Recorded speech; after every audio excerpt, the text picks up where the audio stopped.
अस्सलाम वालेकुम जी। सबसे पहले मैं आज आप लोगों का बहुत तहे दिल से शुक्रिया अदा करती हूँ मुझे सपोर्ट करने का। अल्लाह ताला आपको हर मैदान में कामयाबियाँ दे।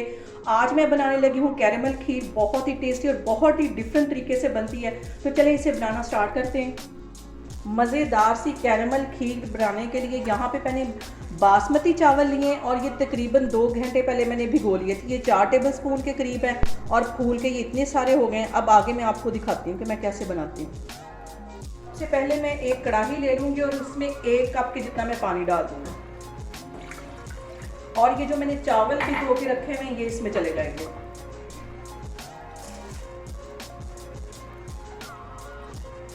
यहाँ पे चावलों को मैं कर दूंगी पानी में अच्छी तरह मिक्स और इसको कवर करके तकरीबन 5 मिनट के लिए मैं हल्की आग पे छोड़ दूंगी ताकि ये जो चावल हैं वो अच्छी तरह गल जाए। तो फिर मैं आपको दिखाती हूँ।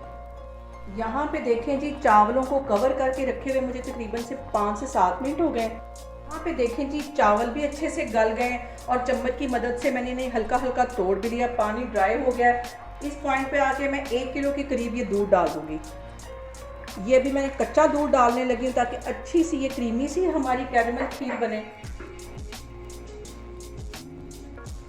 और इसको एक दफ़ा मिक्स कर दूंगी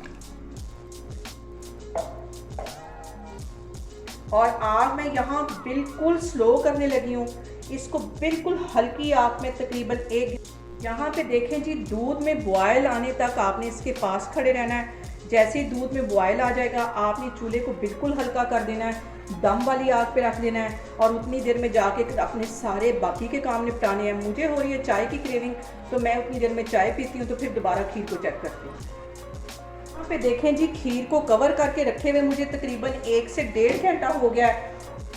यहाँ पे देखें जी, मज़ेदार सी हमारी खीर काफ़ी हद तक तैयार हो गई है। इसके चावल भी ये देखें बिल्कुल गल गए और दूध भी काफ़ी हद तक ड्राई हो गया है। इस पॉइंट पे आके मैं तकरीबन 2 टेबल स्पून के करीब इसमें खोया डाल दूँगी।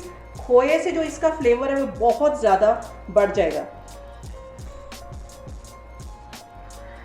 2 टेबल स्पून इसमें मैंने खोया डाल दिया है। यहाँ पे मैं डाल दूँगी 3 से 4 सब्ज़ इलायचियाँ और इनका मैंने मुंह खोल दिया ताकि इनका अच्छा सा फ्लेवर जो है वो खीर में आ जाए। यहाँ पे मैंने खीर को कर दिया है दूसरे चूल्हे पे शिफ्ट और आधी प्याली के जितनी ये जो चीनी है ये इस पैन में मैं डाल दूँगी और इसमें पानी वगैरह कुछ भी नहीं डालना। इसका अच्छा सा मैं कैरेमल बना लूँगी, फिर मैं आपको दिखाती हूँ। यहाँ पे मैं चीनी के मेल्ट होने का वेट करती हूँ। पानी बिल्कुल भी नहीं मैंने इसमें डाला है और यहाँ पे हो गया कैरेमल तैयार और अब इसको मैं खीर के अंदर डालती हूँ। कैरेमल मैंने डाल दिया खीर के अंदर। अब इसको अच्छी तरह मैं मिक्स कर लेती हूँ।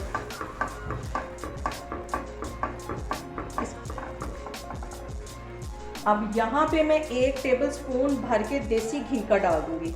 इससे जो है खीर उसमें बहुत अच्छी सी रिचनेस आ जाएगी और इसके साथ ही 1 चुटकी के करीब मैं नमक डाल दूंगी। 1 चुटकी से भी कम है, इससे इसका जो फ्लेवर है खीर का बहुत बढ़ जाएगा।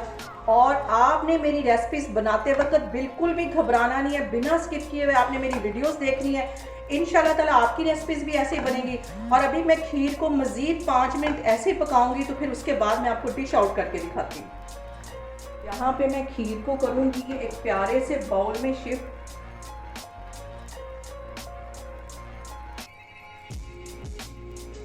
यहाँ पे देखें जी, बहुत ही टेस्टी हमारी कैरेमल खीर बन के तैयार हो गई है।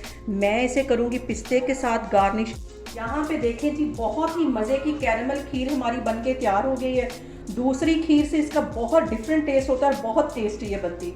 आप लोग इसको लाजमी ट्राई करें और मुझे कमेंट्स में बताएं कि आपको मेरी रेसिपीज़ कैसी लग रही और मुझे कमेंट्स में बताएं कि मैं आपसे किस किस्म की रेसिपीज़ ज़्यादा शेयर करूं और मेरी वीडियोस को ज़्यादा से ज़्यादा शेयर करें और मुझे सब्सक्राइब करें।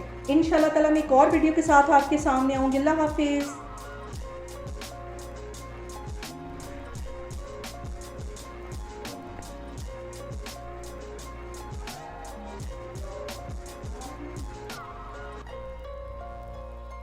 अस्सलाम वालेकुम जी। सबसे पहले तो मैं आप लोगों का बहुत शुक्रिया अदा करती हूँ मुझे सपोर्ट करने का और मेरे चैनल को प्रमोट करने का। और इंशाल्लाह ताला मैं आपके साथ बहुत सारी मज़े की रेसिपियाँ मज़ीद शेयर करूँगी और मैं दुआ करती हूँ कि आप लोगों